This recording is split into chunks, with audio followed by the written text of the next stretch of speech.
Eu quero conversar com você, espírita kardecista, você que é do Bezerra de Menezes, da linha Matisse, você que é um bandista, se bem que o bandista ele mexe com os orixás, evitam lidar com os Exus, mas as hierarquias estão por ali, né? O pessoal do Grupo Emanuel, o pessoal lá do Vale do Amanhecer, com a Bíblia. E alguém pode perguntar assim, a religião não se discute, religião, futebol e mulher não se discute. Se discute sim. Não estou dizendo a forma ignóbil e ignorante de lidar com esse termo. Este conceito é muito profundo, a questão da discussão. Eu estou falando da questão da oratória, de você verbalizar o que pensa e você fazer com que a roda da vida, dos relacionamentos, da interação aconteça. Não estou falando de briga, de confusão, de crítica, da coisa baixa, da vibração, que vocês entendem desse termo, da vibração baixa. Não, estou falando da gente discutir, comparar religiões, mentalidades, coisas desse tipo. E eu estou falando do perispírito, que é a segunda parte do vídeo que eu fiz, o primeiro, Espiritismo, parte 1. Eu vou fazer aqui agora a segunda parte. Eu estou comentando sobre o perispírito, que é muito comum ali naquele grupo Bezerra de Menezes. E eu falei na primeira parte que Jesus Cristo ele expulsava, ele não doutrinou a nenhum desses espíritos.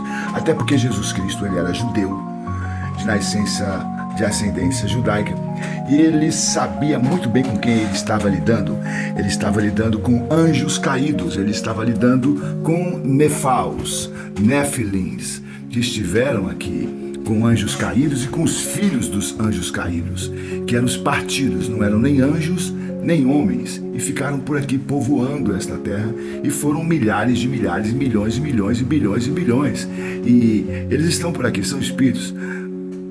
E aí tem os chamados povo de rua, e aí tem chamados reis, os soberanos, os territorialistas, os principados de nações, e assim vai indo, ok? Mas que eram seres que nos veem a todo tempo, a todo momento, são inteligentíssimos, estão aqui há pelo menos 10, 15, 20 mil anos. O período em que o ser humano começa a domesticar animal, a domesticar e dominar a agricultura, a sedentarizar-se, eles estão aqui. Foram os fundadores de Babel, a Babilônia, a confusão, foram os que foram expulsos do paraíso, foram os que saíram do dilúvio, não é? Então assim, eram gigantes, fumavam, bebiam, davam-se em casamento e perderam seus corpos. Não é à toa que eles querem fumar, beber e tal, e se fazem por ser seus parentes, porque conhecem tudo, imitam tudo, sabem tudo, todos os segredos, são os psicólogos de marca maior. São psicanalistas, sabem tudo, todos os segredos da raça humana eles sabem, adivinham, prognosticam, enfim. Aonde eu quero chegar com tudo isso? Eu quero chegar então com aquela parte onde Cristo ele ressuscita e depois de ressuscitado, ele pede para um dos caras que são novíssimos, que eu penso que era o Dídimo, que era o Tomé, um dos mais novos, devia ter ali uns 13, 14 anos. E Dídimo fala assim, Tomé fala assim, olha, eu só vou acreditar se eu ver, se eu tocar nele. E mais do que um perispírito, ele aparece, ele já tinha aparecido várias vezes, mas ele come com eles, bebe com eles, prepara pão com peixe, que era uma culinária bem popular naquela época, que é pão com peixe para eles na brasa, que delícia.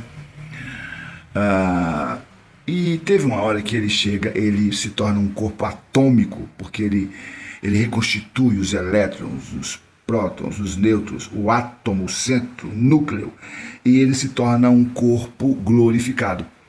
O corpo que é prometido a todos nós que cremos nele, porque no céu não entra carne e sangue. Este corpo vai ser glorificado, e esta é a crença dos cristãos. Cremos que Deus virá, nos ressuscitará. Os mortos ressuscitarão primeiro, quem estiver aqui virá ressuscitar depois, e se tornará como Cristo, que é o segundo Adão, que o primeiro caiu. Era um ser inteligentíssimo, maravilhoso, era o primeiro Messias que caiu. Jesus é o segundo Adão que venceu ao maligno.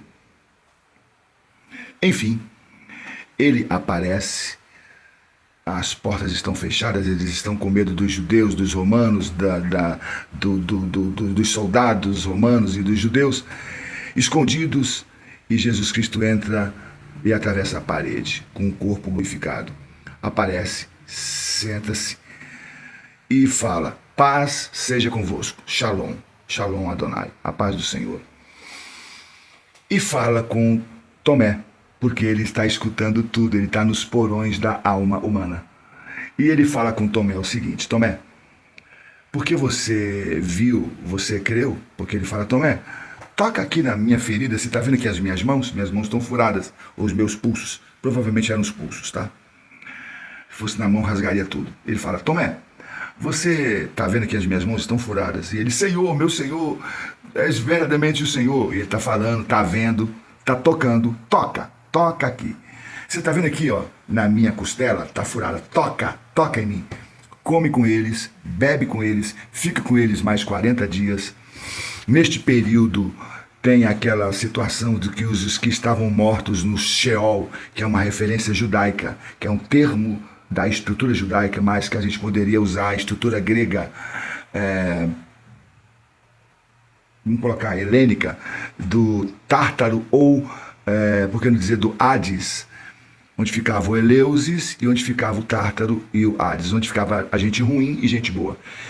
Muita gente naquele período de 40 dias ressuscitou, andava e eram reconhecidos e estavam ali em Jerusalém. A Bíblia diz sobre isto. Ressuscitados. Andavam. Gente que tinha morrido, e gente que já tinha morrido há muito tempo, mas que todo mundo estava vendo, andando para lá e para cá. Enfim, Jesus é tocado, Jesus é apalpado. E João, o discípulo amado, o mais íntimo deles, fala: olha, eu estou conversando com vocês sobre isso, escrevendo esse livro para vocês aos 90 anos, para que vocês creiam e tenham comunhão conosco, para que vocês acreditem. Esta é a questão que eu trago para vocês. O Cristo que a gente crê é um Cristo que ressuscitou, primeiramente, em espírito, em alma e corporalmente. É um Cristo que se torna um ser íntegro, porque ele promete isto ao ser humano: a vida eterna e a vida abundante.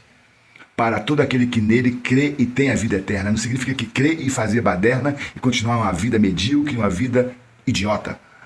Crer significa obter uma fé que vem dele mesmo, e esta fé nos muda de dentro para fora, e não significa que a gente vai ser santinho e anjo de candura, mas que ele nos justifica, ele nos salva e ele escreve o nosso nome na vida eterna, que é no nome, nas suas próprias mãos, do seu próprio coração. No DNA nosso está a sua marca. Eu vou ficar por aqui, vamos continuar conversando, vou colocar aqui Espiritismo parte 2, ou Perispírito parte 2, comente, baixe, curta e se inscreva no meu canal e vamos conversar e bater papo, ok? Um grande abraço para todos vocês.